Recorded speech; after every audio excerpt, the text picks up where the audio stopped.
Fala pessoal, todos bem? Sejam bem-vindos, eu sou o William Godoy, chega junto, por aqui você já sabe, a gente debate notícias, informação, opinião e análise tática. Hoje, logicamente, a gente vai falar um pouquinho mais sobre algumas análises desse jogo com o América Mineiro. Engraçado que eu lembrei, assim, depois de um período, durante o domingo, né, porque o jogo acabou sendo cedo, eu lembrei daquela pessoal da Geral, né, dos Geraldinos, também personagens do antigo Maracanã, que ficavam balançando aquela nota de R$1, né, quando o resultado era frustrante. Eu lembro bem disso no Maracanã. Devolve meu dinheiro, eu ficava sacudindo assim R$1. A vontade é que pega o domingo, assim, fica sacudindo o domingo, né? Me dá meu domingo, eu quero meu domingo de volta. Porque logicamente quando passa por um resultado como esse, um desempenho como esse, há uma frustração, aí ficou o domingo todo, né, arrastando esse resultado. Inclusive aqui, assim, se acaba 0-0, ia ficar um sentimento assim ruim, obviamente, pelo resultado, mas beleza. O problema é que com o gol do Michael acaba se tornando problema, coitado. Tem um clímax. E aí logo depois você toma um gol, acaba o jogo praticamente no último lance, e como foi? É um anticlímax danado que tu acaba carregando assim pro domingo, né? Vamos lá, deixa o seu like aí, vamos falar um pouco sobre esse jogo, conto aí com a companhia, sempre com a presença de vocês, obrigado aí galera, tamo junto. Eu vou falar de algumas questões do jogo. O Renato, por exemplo, ele mudou um pouquinho ali, né? Colocou o Ilharão, o Thiago Maia e o Diego fazendo meio campo. Né, o Thiago Maia um pouquinho mais à frente. Aqui eu vou até pegar aqui a minha prancheta, só pra gente entender um pouquinho a lógica do triângulo, que o triângulo deu uma girada, né, mudou um pouquinho a sua configuração, e o Vitinho trabalhou pelo lado direito. Né? Então, só pra gente entender uma coisa. Normalmente, né, o 4-2-3-1, né, fica um 4-2-3-1 e tal, o Everton Ribeiro cai aqui e tal, pra ter a ultrapassagem, beleza. Aí dois jogadores, Andrés e Arão, Diego, não importa, o Diego e Arão não importa a configuração, e um jogador mais à frente, que é o Arrascaeta, né? Nesse quesito, em alguns lances do Flamengo, era né, que é o Arão, e o 2 mudou a configuração. Só que o Vitinho caía muito por dentro, né? Ele tinha muita mobilidade, né? Ele tem muita essa liberdade, assim como o Everton Ribeiro, né? Ele fez a função ali do Everton, caindo por dentro e tal, de se movimentar. Só que uma coisa assim que me causava uma certa, assim, incomodava, é que o Mateuzinho vinha pro seu lado aqui, mas não tinha associação. Porque quando o Flamengo vinha atacar, tinha o 2, né? Vitinho com muita liberdade, que acontecia isso aqui, ó. Todo mundo e só o Mateuzinho. Ele ficava sozinho, cara, não tinha associação. Entendeu? Beleza, você quer concentrar na bola, quer ganhar superioridade? Perfeito. Agora, no período que o Mateuzinho recebe essa bola, você tem que ter uma associação. Ele ficava muitas vezes meio que largado ali, unicamente para explorar o corredor. Não é bem assim. Ali a formação acabou ficando um pouquinho equivocado. Tem um ponto que aí eu quero falar com vocês. Cara, mais uma vez o Flamengo teve uma certa dificuldade. E, cara, vamos parar de querer criar justificativos assim, mirabolantes. Ah, é o horário, é a bola, é o gramado. O América provocou dificuldade pro Flamengo na saída de bola. O Flamengo teve uma dificuldade na saída de bola e aí ligava essa bola mais à frente, com o Pedro. Isso não tem nenhum problema. Você ligar com o Pedro é esse homem de referência, né? Ele vai fazer lá a retenção da bola, tem a chegada, beleza. Você faz isso 1, 2, 3 vezes durante o jogo, 4 vezes, beleza. Agora, a partir do momento que você faz 5, 6, 7, 8 e a tua saída fica notoriamente só feita assim, dessa forma, descaracteriza um pouco o seu jogo. Né? E o Flamengo teve um certo desconforto. Aí se você tem um desconforto num jogo, pô, beleza, tem um jogo, mas é um jogo, um outro jogo, e vai acumulando. Então, eu quero acreditar, eu falei anteriormente que a ausência do Arão pode ter acontecido isso, né? Num jogo que o Arão acabou não jogando. Não, dessa vez teve o Arão, assim como teve do Barcelona. Então agora eu quero acreditar que é o Filipe Luís. E é verdade, né? O Filipe Luís é um jogador importante para esse circuito. A gente sabe que quando não tem ele... Mas vamos lá, vamos acreditar então agora que é o Filipe Luís.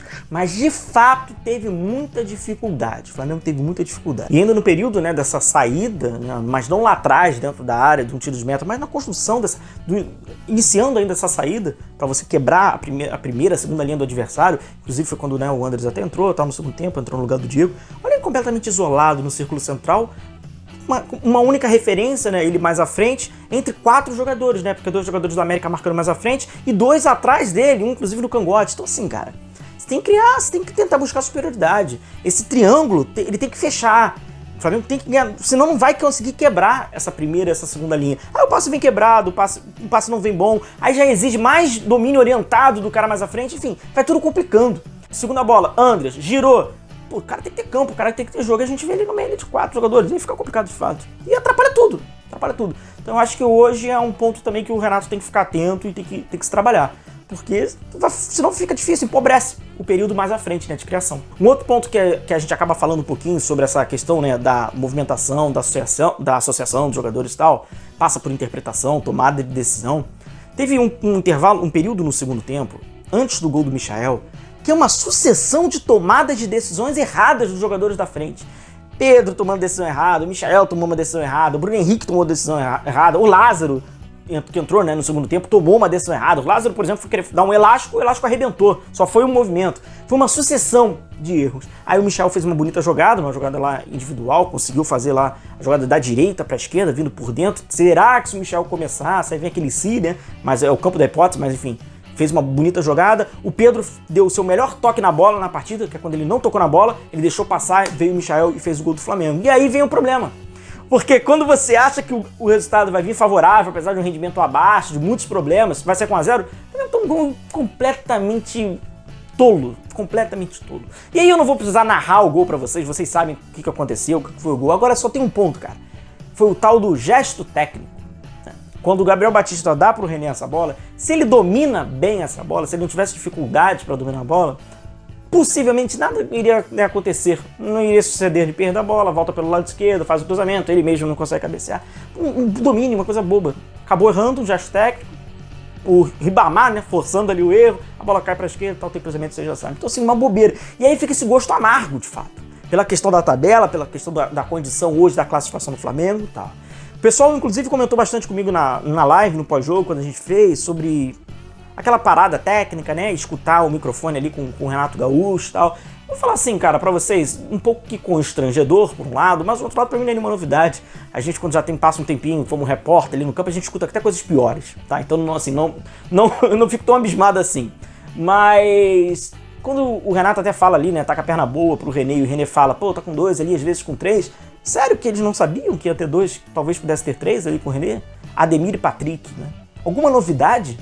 Sério, alguma novidade? E aí você tem que tentar ali dar uma cobertura pro cara. É quem? É o volante pelo lado esquerdo, que ali na ocasião era o Diego. É o ponta ali pelo lado esquerdo, o atacante pelo lado esquerdo, que é o Bruno Henrique. O que vai ser feito ali? Mas ninguém sabia que vai dobrar ali, que o América faz isso, o Wagner Mancini trabalha por um lado, gosta de fazer a inversão pelo outro. Então, assim, o que me causou constrangimento foi ter escutado a justificativa, né? Cara, o René falou óbvio ali, ninguém sabia disso, o Flamengo não se armou pra isso. Então foi um rendimento abaixo, galera. Tem que foi um rendimento abaixo, temos que assumir isso. E aí não tem questão de horário, não tem questão... foi um rendimento abaixo. Falou muito sobre poupar, sobre não poupar. O Flamengo de fato poupou e poupou futebol, né? Faltou bola pro time do Flamengo, não precisava de muita para vencer o América Mineiro, que tem problema pra caramba, problemas defensivos, problemas de reposição, tem muitos problemas, mas apesar disso ele conseguiu ser competitivo, o Flamengo faltou um pouco de competitividade. O que acaba me preocupando um pouco é o circuito dessa saída, como eu falei pra vocês, tá fácil meio que provocar o erro, e aí o Flamengo tenta, né, criar um método. Eu falo, o método não tem problema, você dá uma bola um pouco mais longa, o problema é quando você fica unicamente refém a esta bola mais longa, quando isso fica a sua única arma, você tem que tentar ajustar isso.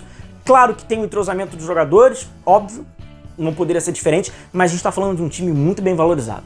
De um time muito bem valorizado. Quando a gente fala de elenco, quando a gente fala de jogadores, a gente não está falando de qualquer jogador, né? A gente tem um Bruno Henrique, tem um Pedro, entrou um Andrés, tem um Diego, tem um Thiago Maia, tem um Ilharão, tem um Mateuzinho. Então, assim, são muitos jogadores, né? A gente tá falando de um cata-cata. Dá pra fazer um belo de um bem bolado ali e um time competitivo, mesmo desentrosado. Isso é possível, isso não pode ser muleta, não pode ser desculpa.